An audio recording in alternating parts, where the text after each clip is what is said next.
अतिशय दुःखदायक घटना आहे. खरं म्हणजे लोकांना कधी कधी धीर निघत नाही. थोडस अंतर जास्त कापावं लागेल म्हणून चुकीच्या दिशेने गाडी चालवण्याचे झालेले परिणाम आहेत.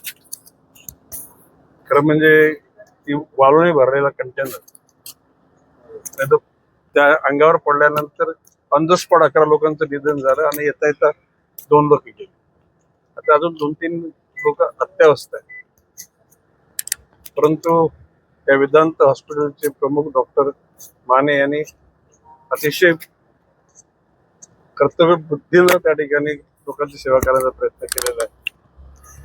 शासकीय यंत्रणा सतर्क होऊन त्या ठिकाणी मदतीला आली.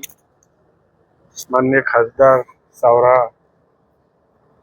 भाजपचे जिल्हाध्यक्ष भरत राजपूत, ज्यांच्याकडे मुख्य कार्यकारी अधिकारी आणि जिल्हाधिकारी म्हणून कार्यभार आहे रानडे साहेब, आपले यतीन देशमुख साहेब SP आणि सर्वच यंत्रणा सक्रिय झाली आणि लोकांना मदत करण्याचा प्रयत्न केलेला आहे. राज्य शासन सगळ्या जखमींची पुढची बरे होईपर्यंतची इलाजाची जबाबदारी घेणार आहे.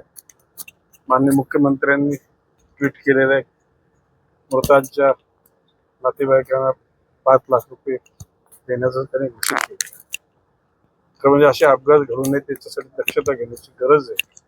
आणि प्रत्येक वेळेला DPDCच्या वेळेला किंवा डिझास्टर मॅनेजमेंटची चर्चा होते त्यावेळेला हा विषय येतो. भविष्य काळामध्ये जास्त काळजी घेण्यात येईल.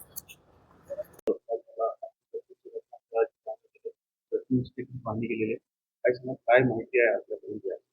बाब अशी आहे की हा हायवे अतिशय रहदारीचा आहे.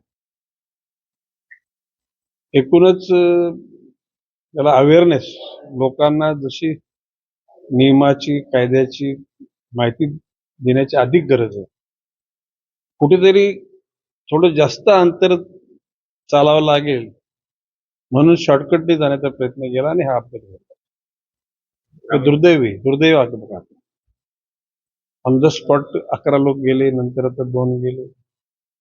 अन्य जे सुद्धा ट्रीटमेंट घेत आहेत त्यांच्याविषयी सुद्धा मनात शंका आहे.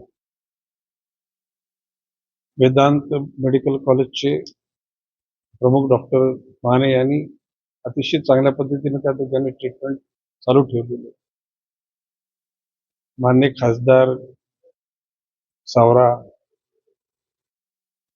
जिल्हाध्यक्ष भरत राजपूत, ज्यांच्याकडे जबाबदारी कलेक्टर आणि CEO म्हणून आहे, त्या रानडे साहेब, SP यतीन देशमुखजी आणि अन्य सर्व यंत्रणा, शासकीय यंत्रणा अतिशय आपलेपणाच्या भावनेतून त्या ठिकाणी सक्रिय झालेली आहे. आता 13 बॉड्यांचे पोस्टमॉर्टम करण्याकरता जिल्ह्यातल्या इतर हॉस्पिटलमधले डॉक्टर सुद्धा आलेले आहेत. तर म्हणजे भयावह परिस्थिती. ज्यांचे चेहरे बघितले, लहान मुलं, लहान मुली, म्हणजे माणसं जन्मता निसर्गरित्या मेलेली काही वाटत नाही, परंतु अशा प्रकारे अपघाताने गेल्यानंतर त्यातनं होतं.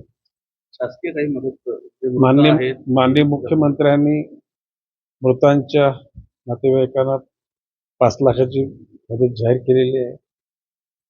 आता हे जे जखमी आहेत त्यांचा शेवटपर्यंत खर्च सरकार करेल आणि हे बरे झाल्यानंतर सुद्धा त्यांची देखभाल शासनाच्या वतीने केली.